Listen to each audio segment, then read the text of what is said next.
একটা কবিতায় পড়েছিলাম, তুমি সব বুঝো মানি, যতটুকু বুঝো না ততটুকুই আমি। উনি সব বুঝেন, এটা যেমন মানি, কিন্তু যতটুকু ওনার প্রয়োজন ততটুকু উনি আনেন, এর বাইরেরটুকু আনেন না।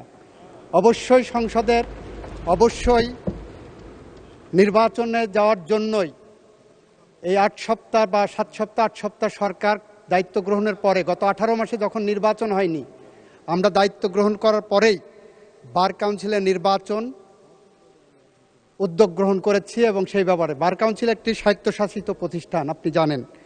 তারা স্বকীয়ভাবে স্বাধীনভাবে সিদ্ধান্ত নেন। মাননীয় স্পিকার, বার কাউন্সিলের উনি যে কথাটা বললেন জ্বালানি মন্ত্রণালয়কে টেনে এনে শুধুমাত্র একটা কারণে, সেই প্রেস রিলিজ আমিও পড়েছি, আমার নোটিশও এসেছে।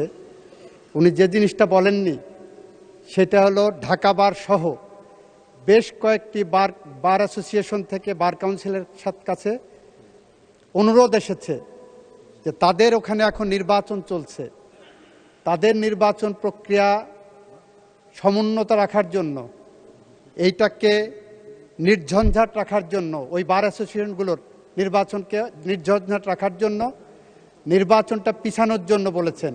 এবং বার কাউন্সিল একটি সংবিধিবদ্ধ সংস্থা হিসাবে বিভিন্ন বার অ্যাসোসিয়েশনের সেই অনুরোধটাও রক্ষা করেছেন। ফলে এই পার্টটা কিন্তু উনি বলেননি। আইনজীবীদের দাবি ছিল বিভিন্ন বার অ্যাসোসিয়েশন, ঢাকা বার হলো বলা হয় এশিয়ার মধ্যে সবচেয়ে বৃহত্তর বার, যেখানে 22,000-এর উপরে লয়া আছে। সেই বারের নির্বাচন সামনে, 29 তারিখে সেই বারের নির্বাচন, সেই নির্বাচন প্রক্রিয়াকে সামনে রেখে সেই অ্যাসোসিয়েশনের পক্ষ থেকে যে অনুরোধ এসেছে, বার কাউন্সিল আমি মনে করি তাদের নিজস্ব মেধা, প্রজ্ঞা, স্বকীয়তা এবং স্বাধীনতা অ্যাপ্লাই করেছেন। সেই কারণে সেখানে আমরা কোনো হস্তক্ষেপ করিনি।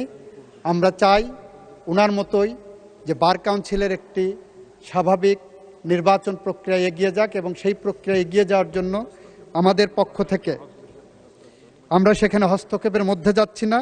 আমরাও চাই, ওনার মতোই চাই, বার কাউন্সিল স্বাধীনভাবে সিদ্ধান্ত নিয়ে তারা এই ব্যবস্থা গ্রহণ করবেন। আপনাকে ধন্যবাদ মাননীয় স্পিকার, মাননীয় সংসদ সদস্যকে ধন্যবাদ।